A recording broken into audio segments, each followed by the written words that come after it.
the officiating of the funeral for my father. I'd like to thank each one of you for being here, for honoring his memory. He's touched the life of each one of us. We read in Ecclesiastes in the Old Testament, to everything there is a season, and a time to every purpose under heaven, a time to be born, a time to die, a time to plant, and a time to pluck that which we have planted, a time to kill, a time to heal, a time to break down, a time to build, a time to weep, a time to laugh, and a time to mourn, and a time to dance. Grateful for him.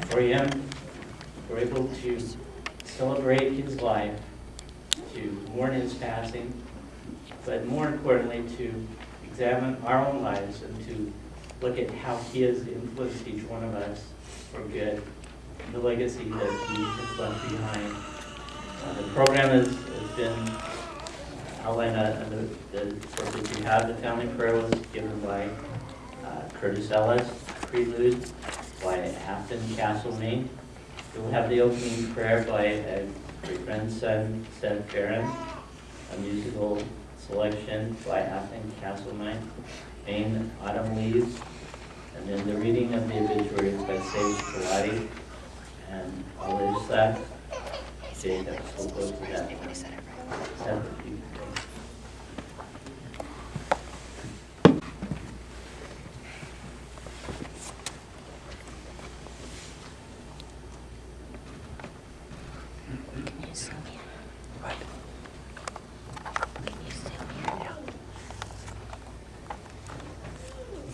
Our dear Heavenly Father, we thank you for the opportunity that we have to gather here today to honor and celebrate the life of your grandfather, father, friend, and parent.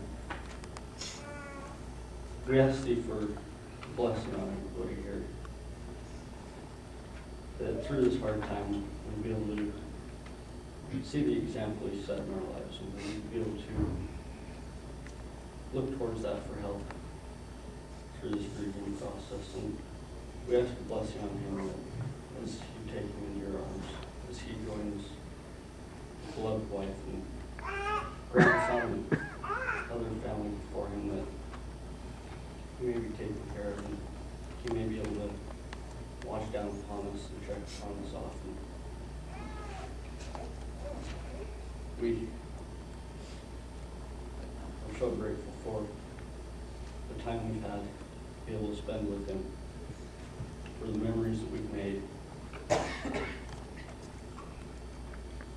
We ask that you help that all of us can remember those good times. We're so thankful for the plan of salvation. The families can be together forever, and that one day we will be able to see him again. We thank you for all that was done for us, and we say these things in the name of Jesus Christ. Amen. Amen.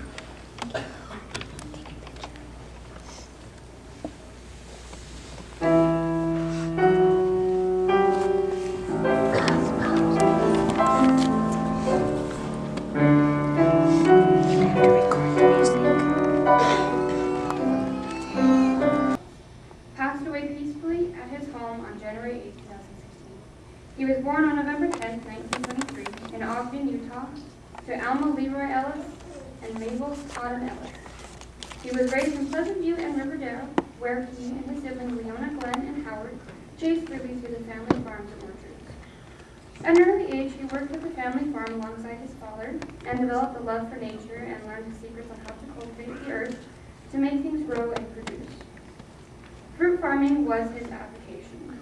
He was inventive and developed new techniques to transport produce to the market. During World War II, Don proudly served his country in the Pacific on board the aircraft carrier USS Hornet. It was while he was in the Navy that he married his high school sweetheart, artist Kitten Weaver, in Hollister, California. Later, their marriage was solemnized in Logan LDS Temple. They made their home in Riverdale, where they started their family. They spent nearly 70 years together in an adoring relationship until her passing on January 29, 2014.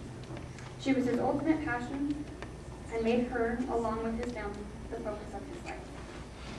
He was employed at Hill Air Force Base, where he worked for 30 years and retired at the age of 52.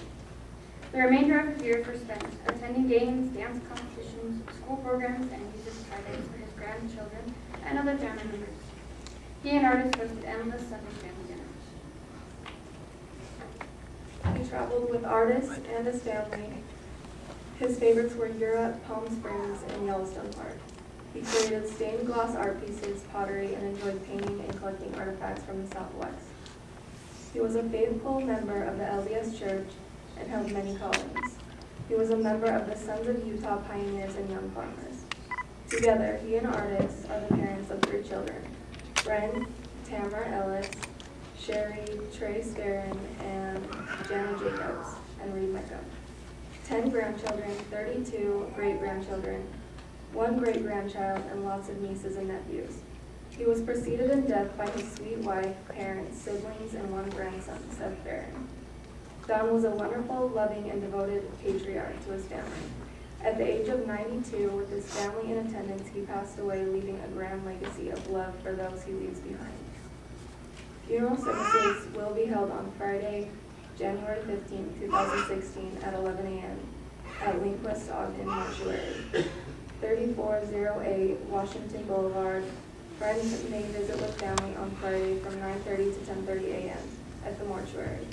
Interment, Lindquist, Washington Heights Memorial Park, 4500 Washington Boulevard. The family would like to express their gratitude to Dr. Scott Stallings, Brian, and Tracy from Canyon Hospice for their kind care and dedication to our father. So we've asked each one of the family members that would like to, if they would come up and share their memories with their grandfather. I know that they spent a lot of time with Grandpa at the farm, with different activities, different trips and things that they took together. So I'd like to invite family members from Janet's family to come up first and share your memories with Grandpa and things that you remember or things that he taught you. And then after that, Sherry's family will come up and express their thoughts at this time and share it with the people that are here. Following that, we'll have a musical selection by Brett, Missy, and Jen Hickenlooper, and Ad Bryant, and they'll announce their number. We'd like to invite Janet's family members of Janet's family, especially Jana, to come up at this time. Thank you.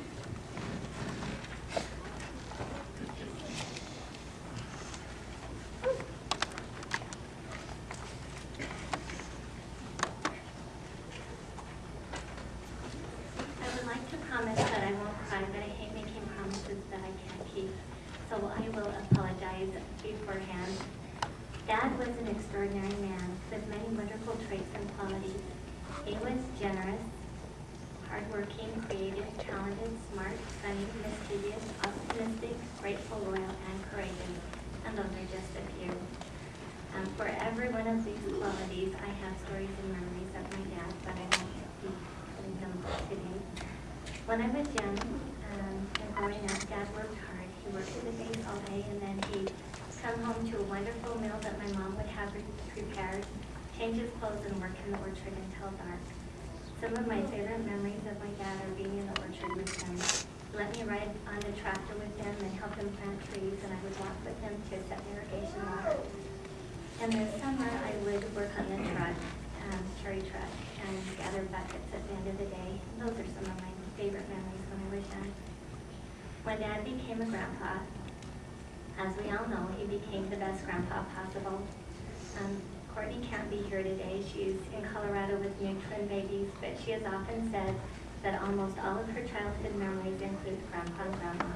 They were always there to support her, always there, often rescuing her. Dad had a unique and at times mischievous sense of humor, and he kept that until the very end. Every Friday, we would take Dad and I on an outing. It was our standing Friday date, and often we would go to Maddox in Brigham City. He loved to ride, and we could eat at the drive-in, so he wouldn't have to get out of the car. And recently we were driving home and passing Millard Bay, and Reed mentioned how horrible the mosquitoes could be there in the summer. And without missing a beat, Dad just smiled and said, well, someone has to feed them. I know if I went to him today and said, oh, it's so stormy and cold, he'd say, well, it's a good time of the year for it. So he kept his sense of humor to the end. Dad lived his life with gratitude and courage. Both he and my mom were grateful and optimistic, always looking for the good, even in the darkest of situations. He was grateful for his beautiful wife, grandchildren and great-grandchildren. He was grateful for the jobs he had, for the travel that they did, and he was grateful for every card and letter and phone call and everybody who helped him. And every night when I would lock him into bed, he would stop and look at that picture under his desk of the family, the one on the back of the program. And he would look and look and look at it, and he would say how wonderful this family was, right down to the dog in the picture. He thought of you every single night. And Dad was also courageous. The last several years of his life, he endured many life-altering and serious events, and he faced them all with courage and resilience. He never complained. And who would have thought that nearly 2 years after losing the love of his life, with his tired, worn-out body, he would be here to welcome his first twin great-grandbabies and a great-great-grandson. Jared was there to FaceTime with us while we were in Colorado, and he could see the twins on the phone, and he was glowing. He was so happy, and the same with baby Cruz. My parents' lives were entwined.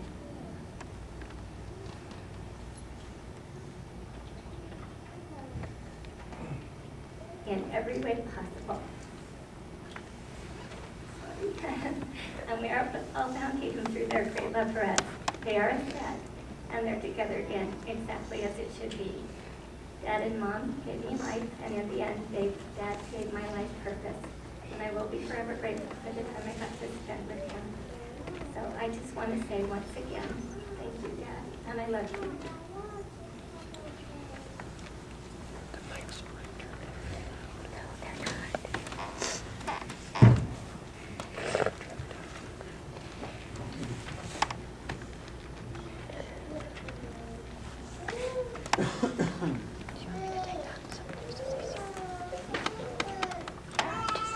I didn't get my driver's license for many years, which I think worked out in my favor because Grandpa was kind of like my personal taxi service.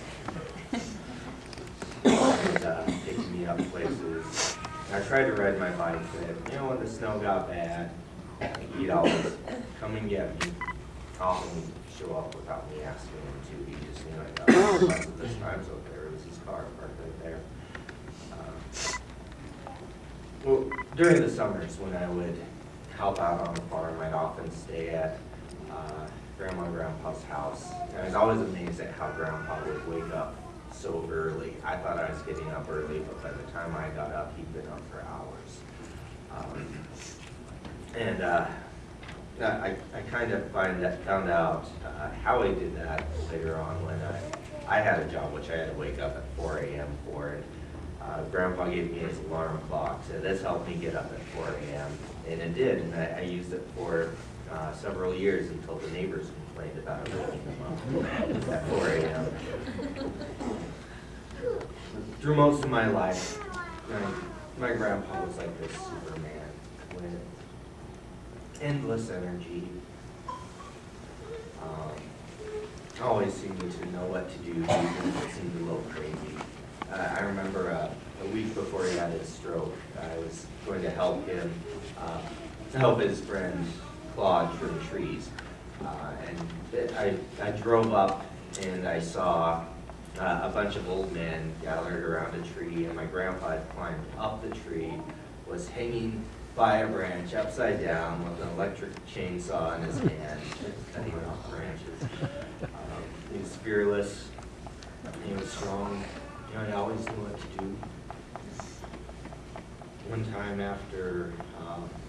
working on the fourplex out in Roy. We were on our way home, and somehow he saw this truck he didn't recognize out in the orchard. I don't know how he spotted it from the road we were on. We were coming the back way to his house. And I drove up there and just looked at it, wrote down the license plate, and we got in, pulled around front, and his house had been broken into. The doors were open, and somehow I just knew, hey, I gotta go this way to go home, which we never went before. I was ready to, go inside, see what was stolen. He's like, nope, just wait, just wait. He yelled in the house, we're home. And then we went out into the front yard, and a moment later, we heard that truck out in the orchard carrying out. Police come by, my grandpa's like, yep, here's your license plate. We were caught a few hours later. I was always amazed at how calm he was during that. I was like, yep, just be involved, no big deal. I learned a lot helping him out at the apartment. I learned how to fix things, how to replace toilets, how to paint. And I always enjoyed that time with him. And I liked how afterwards he would take me out to eat. We'd either go to the burger bar and he'd buy me a triple bend, which I could never finish, or we'd go to Jigo and Wong's $2 Chinese buffet where he'd dare me to eat the hot, peppery, spicy foods. And I think I gained my love of spicy foods from him, although I can't remember him actually eating any himself.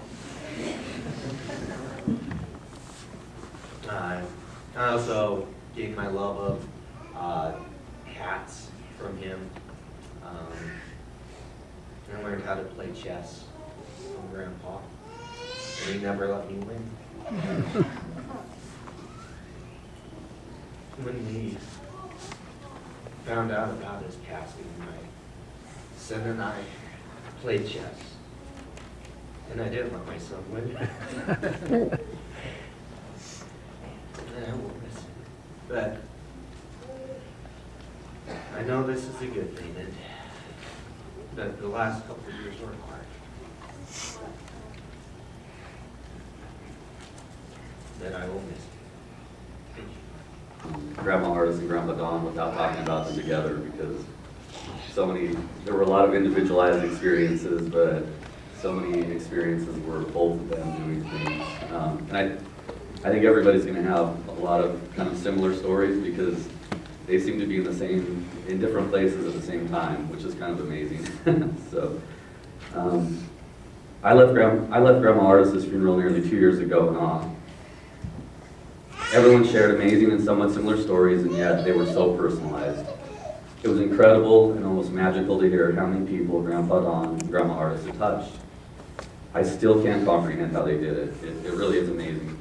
They spread so much love to everyone they knew. I love Grandpa so much. I have so many great memories with him. Trips in the motorhome, chess, pools, and pinball matches. Fishing on Hepkin Lake and working in the cherry orchards are just a few of those memories. There's too many to really go over. There's nothing I like more than working in the cherry orchards. I stayed at his house also many summers. It's amazing. I don't remember Trevor staying there. He probably doesn't remember me staying there, but it was nice because I could take tractor rides, load ladders, dump buckets of cherries, stack boxes, punch the picker's tickets and pay them. And the trips at the end of the day were sometimes the highlight, going to the factory to drop off the cherries. So there's a lot of good memories with the cherry orchards. As a child, it didn't matter if I was climbing through a trap door on their house, building a fort out of old car parts in the back, or jumping off the roof into the snow. I always found something exciting to do.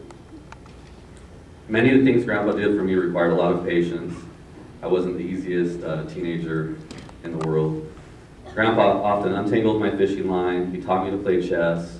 He drove me everywhere also, and waited for me sometimes endlessly, because I was absent-minded and I wasn't always there. So he never complained, and I'll never forget the things that Grandpa did for me.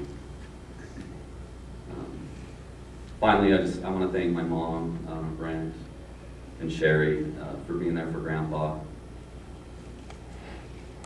They helped him day and night. They spent tons of time taking care of him. They took him out to eat. They cleaned his house.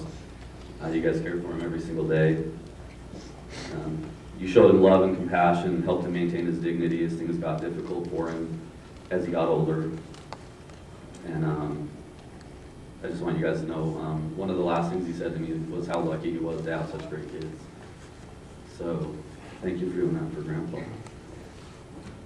Even though his passing's really difficult for me and many of you, there is a part of me that is just very happy that he's not trapped here, declining, and that he's able to be with Grandma Artis. And you know, that's the really good part about it. That's all I have.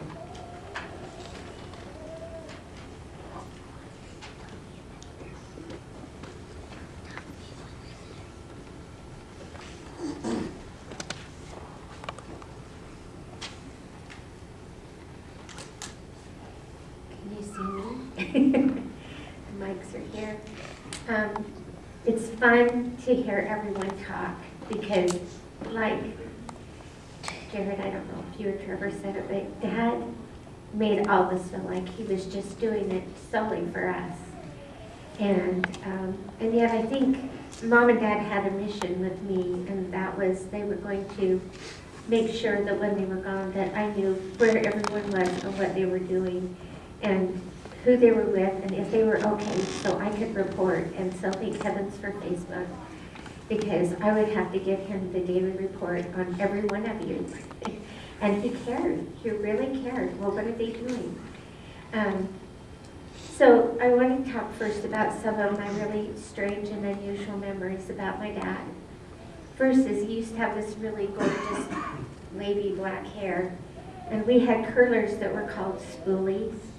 And I used to sit at night and put his hair in the spoolies, and then I'm sure he had to go in the bathroom and cut him out because I got his hair all tangled up. We played pinochle on Sunday night. I don't know if it was before or after church because church was later. I couldn't say pinochle, I called it tabernacle. So I was always excited to play tabernacle on Sunday nights. I thought Dad planted asparagus on the farm to keep us busy. I didn't know it was growing free. Mom would make fudge, and Dad would go in and start churning up homemade ice cream. So I'm surprised we're not all just huge.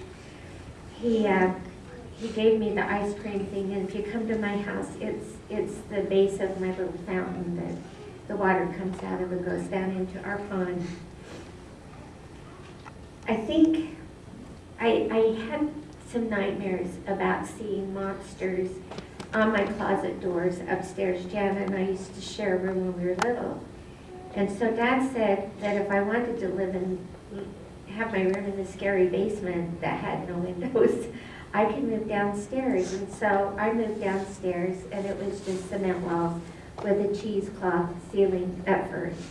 And then between Dad and I, we created this fun room that when they finished, it just had a sink and a toilet in the back corner.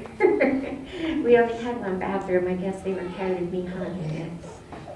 But he came downstairs and he says, I'll make this beautiful. I'll just paint it for you. And I said, oh, Dad, thank you. And he said, what's your favorite color? So I said, oh, pink. And I said, but I do like blue and yellow and green. And so when I came downstairs the next day, I had a blue wall and a green wall and a pink wall.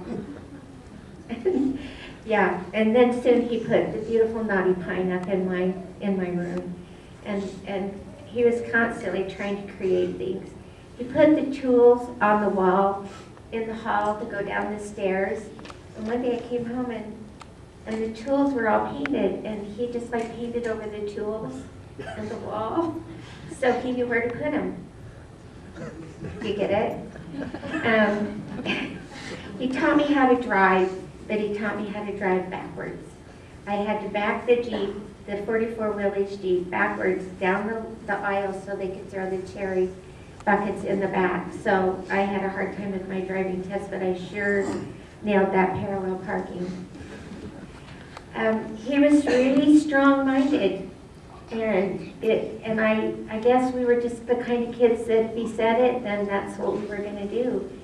And he said I couldn't take art classes. He said that's a waste of time, and I'd have to hide my report card if I had an art class on there, because he was adamant about the fact. So I drew that little kitty or pirate or whatever it was and mailed it into the Art Institute of America so I could get a scholarship. And they came to the house and said, your daughter's sent in that she's qualified for art school. It'll cost you $20,000. My dad's just sitting there. I can just see, fumes. And he's like, no art. You are not doing art. You can already draw. You can already cook. No homemaking classes. You can already sew. No sewing classes. So what does he do when he retires? He makes stained glass lamps and he takes painting classes. I'm like, wait a minute. He said, well, I just wanted to make sure you went to college. And I did. And I started my first job, and he didn't want me to do that either. He wanted me to go to college. It was so important to him. He loved our activities, came to all my games, and even when I wasn't a cheerleader anymore, he still went. He loved those games. He talked me into being in the, you guys, I did not want to be in the Dairy Princess contest, okay? I was not a dairy princess. I didn't live on a dairy farm. So my dad would sit at night and make me memorize cows. and I didn't win. I got second, but he was adamant that I was going to be this dairy princess. He built a shed behind our house out of cherry boxes, and he made this secret room on top, and he wanted it to be kind of cool, so he kind of took the boxes out so we could crawl up inside and have this kingdom all to ourselves. And I had a dream one night that I got really fat and that I got stuck in it. So I was afraid to go up into the playhouse. I felt so bad because he built that for us. He took me around Riverdale when there were weddings, and he would have me help take pictures of people who couldn't afford to have wedding pictures. Or, now that I think about it, maybe he just wanted to do it. And then he'd come home and he'd build us a little photo lab in the basement, and I got to develop all the pictures and hand paint them for him and then go back and deliver them. And he said, you know, this is your job. So I'm sorry, you guys, it's been my job forever. I hope that it's okay with you that I continue that. He loved the clouds and the stars and the skies. And I'm possessed. I look for sun dogs every day, and I find them. I find magic sun dogs just because Dad said that was important. I felt like I was contributing to the weather because I found them. Trips to Crystal Springs, Yellowstone, taking him to Palm Springs, where he'd sit out on the back porch with his binoculars. Now I think about it's kind of creepy. Everybody thought, what's he doing? But he was checking out Bob Hope's house and the trees, and he loved it. Arnie, thank you. Thank you for letting me bring Dad and my family to Palm Springs. I got to go to Russia with them. That was the coolest trip ever. We got there the first night, and I was so confused. And they'd been before, so they were kind of seasoned travelers. And we got in the hotel, and we had a room guard, and they took our visas away. And then a week before that, our hotel had been bombed. So I was really nervous. We had no screens on our windows. If you opened them up, you just fall out. But we were right in Red Square. And I was so excited. My bed was a board, and they gave me one blanket. And the room guard, they had a floor guard, would not give me a blanket. I had to use one, so I took out all my clothes and I put them on top of me, and I fell asleep. And I was so worried about Mom and Dad because they were older. And so I woke up and I thought, oh my gosh, they told us if we'd miss breakfast, they'd leave us. And what will we do? So I get up, I got dressed, I ran over to Mom and Dad's room, and I knocked on the door, and I'm like, get up, get up. We've missed it, we've missed it. And they were sound asleep, and I was panicking, and I opened the door. And actually, I'd only been asleep for half an hour. So we started the trip out a little strange. I remember the day in Russia when the gypsies jumped on the bus. They threw their 5-year-old in front of the bus, and the bus driver almost hit this child and stopped and got out to yell at her, and she jumped in the bus with the baby on her back and started grabbing at everyone's purses. And my dad just turned into this massive protector. I mean, he just like was in front of us, and the bus driver picked that lady up and tossed her out, and then we just drove off and nobody said anything. It's really weird. I want to thank you for taking me to Disneyland. It's my favorite place. I think that's why I always want to take my kids there. And I want to thank Brett, your people, you and Janet. The best kids ever. Took care of them. And I'm so grateful. There's McLean in here. I want to thank McLean Lindquist. He's not only part of the Lindquist family, but he's a friend. He's taking care of Mom and Dad. Trying to help us with things to make it really special. Because it isn't always that way. And he knew that. And so they tried to make it so special for us. Dad wanted you to remember him. So please remember him. I think he did enough for all of us that we will remember him forever. I'm glad he's with Mom. They really were a pair. I think we're all a little more independent, but Dad and Mom were a pair. They came together. And I appreciate all he did, and I loved him very much. And to the Thompsons that came today from Hawaii and California. I don't know, Johnny, where do you live? Everywhere. Thank you for coming. The Hickenloopers.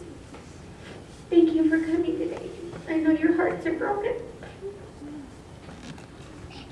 My cousin lost her husband last night, and they're here.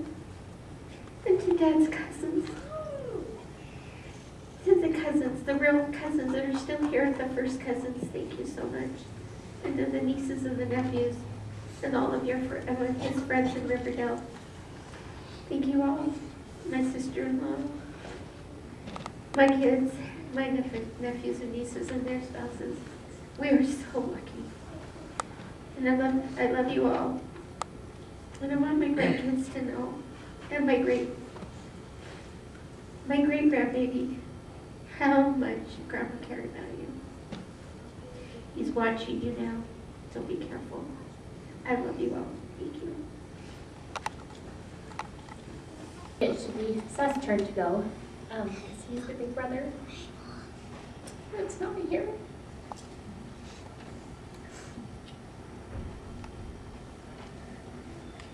I think I have, stories that go along with everyone's. The big red truck, and the cherry picker, and then go play in the orchard, but don't go in that shed. There might be a homeless man living in there that I hired.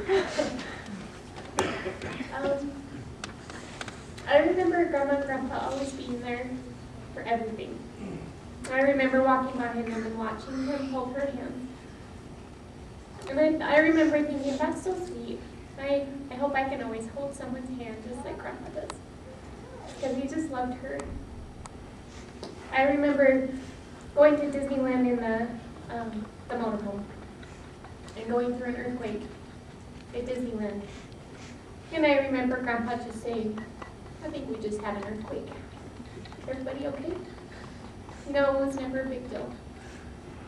I remember him teaching me pool and Chinese checkers and chess and big sleepovers in the waterbed downstairs. And I remember being teased when I was little because my middle name was a boy's middle name. And I didn't like it when I was little. I thought, what did my parents have to give me the middle name of Dawn? And I would have to explain to people that you spell it like a girl name, not a boy name. And then I did the same thing to Sage. And I gave her Grandpa's name for her middle name. And so I treasure that now. And I make it rhyme every dawn. Sounds really cute. But I think that's it. I just want to remember he was always there. Every ballet, every track meet, every tennis meet. Even if I was really bad, like at golf, he was still there to cheer me on and tell me I was the best. And I think he did that for all of us. Wanted to make sure that we all knew that we were special. And we all learned how to sit on the tractor and eat cherries and eat asparagus and pears and peaches. And then I'll miss him. I miss him and Grandma. I'll miss going to the condo and having the kids play with the fun toys. And family dinners that we had every Sunday forever. And it was required. It's not an option. And I'm happy he's with Grandma. I think that's most important. That he's with his partner. And that's it. Thank you. Me? He owes me big. Done a lot of stuff for him. I just know that, I know Seth had tons of childhood memories there and shared some with me, and I've known them for 23 years, so I was able to go down to their house and go there before they went where they were, and I remember Seth just always sharing how much fun he had down there and how much he loved the house and the orchard. And one of the first times that I actually met Don was because I was out on a date with Seth, and he was being naughty, and we did a little four-wheeling back in the orchard, and we got caught by the police.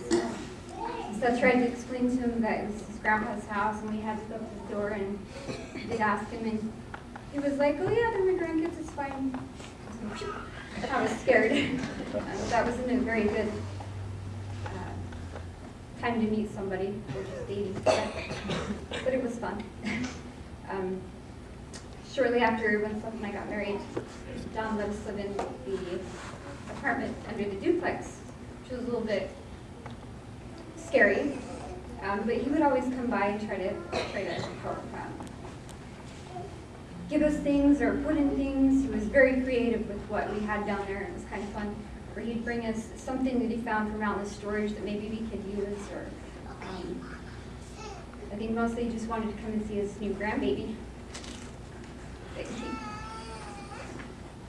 He was always really good to do that and help us, and both he and Artis watched stuff for us for a little while. We were both working, and I think they loved that. I think they loved being able to watch the grandbaby, and a few times they had to come up and knock on the door because I worked graveyards and see if I was okay. When Seth and I moved to our house that I'm in now, he always wanted to come and help us. He wanted to paint, sweep, whatever it was he wanted to do. And he was super excited to make those stained glass flowers for us to put in windows. He would come over and measure and see what colors I wanted and where I wanted them, and just was always super excited about helping. I know with my kids, I think they've always treasured going up and getting pumpkins, and Grandpa he just loved them to come up and get the pumpkins and apples and show them all sorts of fun stuff, and I think the kids really loved that and miss that. I just wanted to share a scripture.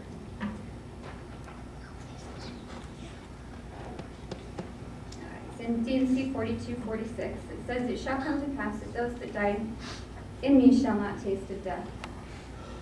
It shall be sweet unto them." And I've thought that so much since Don has passed away.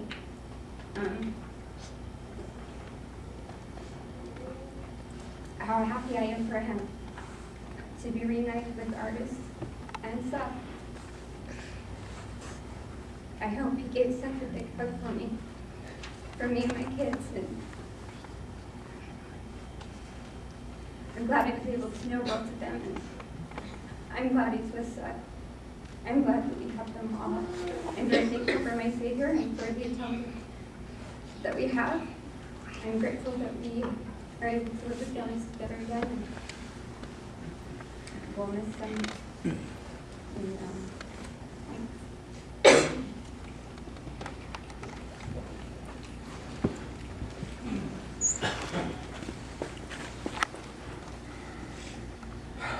as a child, the orchard was this wonderland.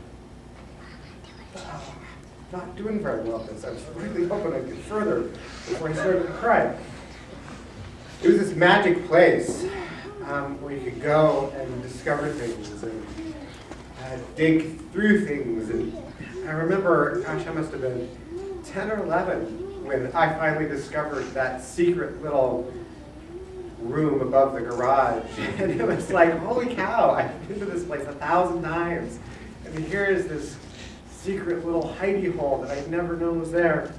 It was endless treasures. When I think of Grandpa, in my life, he was a quiet constant. He was always there.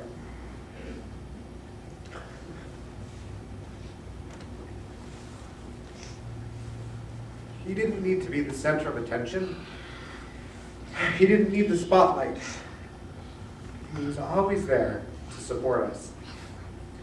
One of my favorite memories as a child was when we pulled the imp out. Was it called the imp? Am I remembering that correctly? Individual moving platform. It was this telescoping, you know, it looked like a car, it had 4 wheels, and you'd drive it around, and it would lift you up in the air. And it was just this open platform that he had welded a piece of metal around it so you didn't fall out. It was not safe. Not at all. It was the coolest thing. Because what he wanted to do was get you on there and raise it up as high as it would go. And I remember the Lombardy poplars behind the house. And it seemed like we were getting all the way to the top. And he just wanted you to look out and see how beautiful it was. To look over the tops of the trees. Grandpa wanted to do things, wanted to create things. When he would create them, he would want to give them to you. He wanted to make things that were beautiful and have you hang them in your house. He wanted to teach you. He wanted you to pick a bucket full of cherries that would weigh a ton, and then he'd give you 10 cents for it. He wanted to invent things. If there wasn't a tool for it, he would make it. I remember how excited he was when he made that thing for his roof, when he would stick it up there and the snow would come slipping off in these giant chunks. He wanted to cultivate things. He wanted to grow things. And he wanted you to take that thing that he grew and he wanted you to taste it. He wanted to share it with you. He wanted to drive you somewhere far away. He wanted to order you those fries that were super salty. He wanted you to share it with him. He wanted to take you someplace. He wanted to show you something amazing.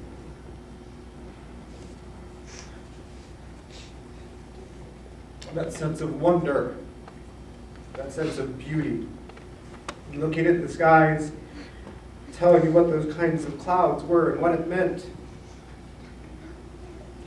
That's what I will remember most about my grandpa. He saw the beauty. He wanted to capture it for a moment. He wanted to share it with others. And now as I wake my kids up in the middle of the night to watch the shooting stars, to look up at the sky, and for a moment, just see the beauty in it. That's what Grandpa was. He wasn't the one that got the spotlight. He's the one that wanted to lift you up and have you see it.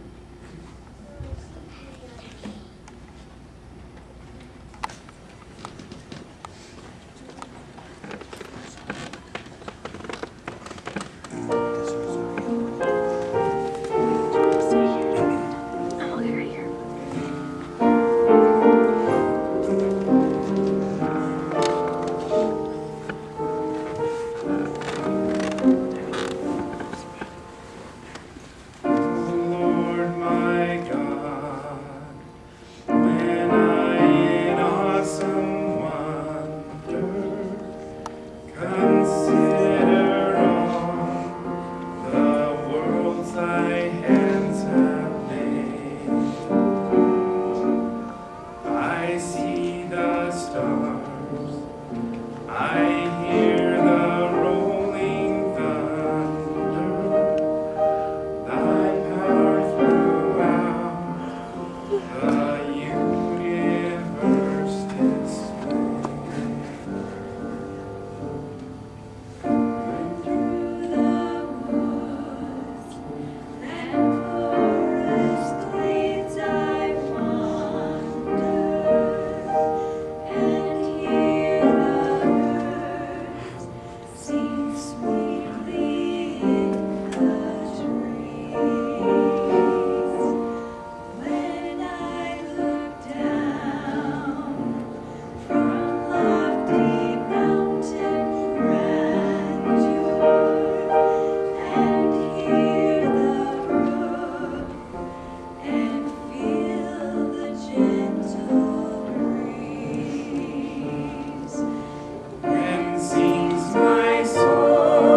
thank the family that has participated so far, especially for that beautiful musical number.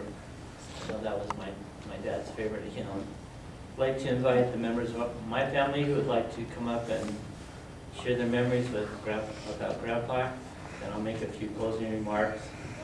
Closing prayer will be offered by Trace Barrett, and the close loop will be bagpipes by Reed Meekum going home.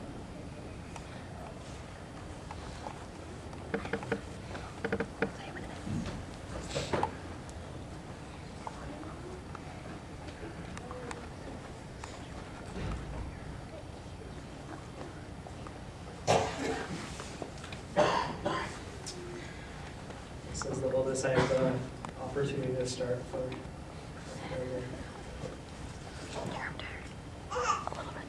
This is hard, right? Grandpa was a great example. It was an amazing legacy of faith and commitment and love. I think what has been said, we could end right now, and it would have been an amazing meeting, an amazing opportunity to celebrate his life. In the scriptures, we read an account of the prophet Alma. He's talking to his son, and his son is concerned about the resurrection and the death. What happens after we die? Where do we go? And what happens? As we read in Alma, verse 11 and 12, now concerning the state of the soul between death and resurrection, behold, it has been made known unto me by an angel, that the spirits of all men, as soon as they are departed from this world body, yea, the spirits of all men, whether they be good or evil, are taken home to the God that gave them life. And then shall it come to pass that the spirit of those who are righteous are received into a state of happiness, which is called paradise. A state of rest and peace, where they shall rest from their troubles and their care and their sorrow. Towards the end of my grandpa's life, he wasn't able to do all the things that he had done. He was confined to a hospital bed. And in times, we feel that the veil is very thin. And I feel that right now. He has a perfect life. He's no longer in pain. He's with his sweetheart, my grandmother. Mother. We also read in a proclamation to the family, a proclamation to the world.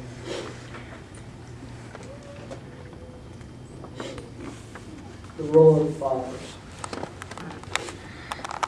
It says, by divine design, fathers are to preside over their families in love and righteousness, and are responsible to provide the necessities of life and protection for their families. That's who my grandfather was. He provided opportunities for service. He provided opportunities for us to feel love. He worked his whole life to provide for us. And he leaves that legacy, and I'm so grateful that I am his grandson, and I have that legacy. And that legacy will be passed down to my children and my grandchildren because it came from my grandfather. I have many, many amazing stories, sweet stories that I will hold dear. I remember, and I shared this at my grandmother's funeral, when my sweet wife and I were married. We had a reception night, and Grandma and Grandpa kind of staked out their little part, two chairs at the beginning of the reception line, and everybody that was coming through the reception line said, "Who's that cute little couple that's sitting out there?" I had the honor to say, well, those are my grandparents. Also, right after we were married, Grandma and Grandpa took me and Katie out to eat. We went to the Prairie Schooner. It was the first time that I had ever had appetizers before eating. They'd gotten deep fried mushrooms, and I thought that was amazing. I didn't know they had food before the food and food after the food. When we bought our first house, when we first got married, we bought a condo, and then we moved and my grandpa came up and used his amazing talents to create a balance of stained glass for our back door. And then we moved to Roy. He came out and painted it up, just didn't look right. Grandpa came out. He didn't just take measurements and go home and do it. He stayed in my home and he finished it to make sure it was perfect.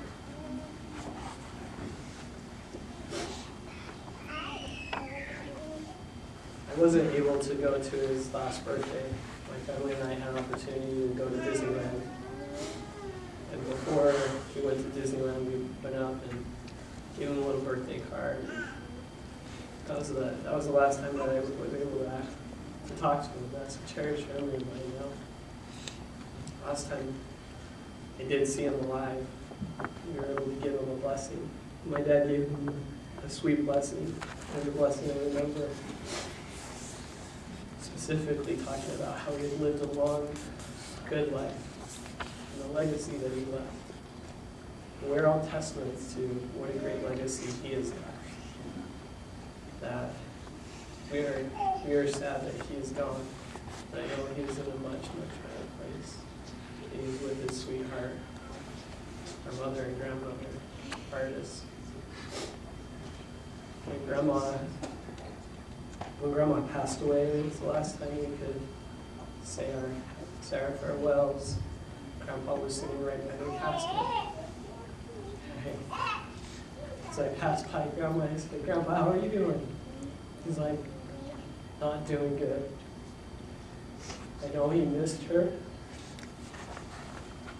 The 2 years that he was here without her were probably the most difficult for him. And I'm so grateful that they are together again. In closing, again, in Alma, in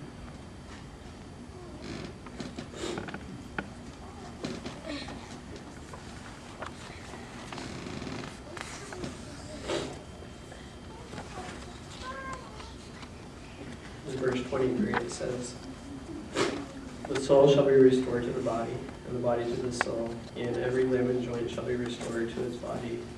Yea, even a hair on the head shall not be lost, but all things shall be restored to their proper and perfect frame." As one who has been blessed to be follically challenged like Grandpa was, I'm so grateful for that promise, that every hair of the head shall be restored. This is hard, and it is also a blessing to know that this is not the end. We will see him again. I am so grateful for that promise. I am so grateful that I am part of his legacy. And I am grateful that I know how to live my life because of the example that he gave. I say these things in Jesus Christ. Amen.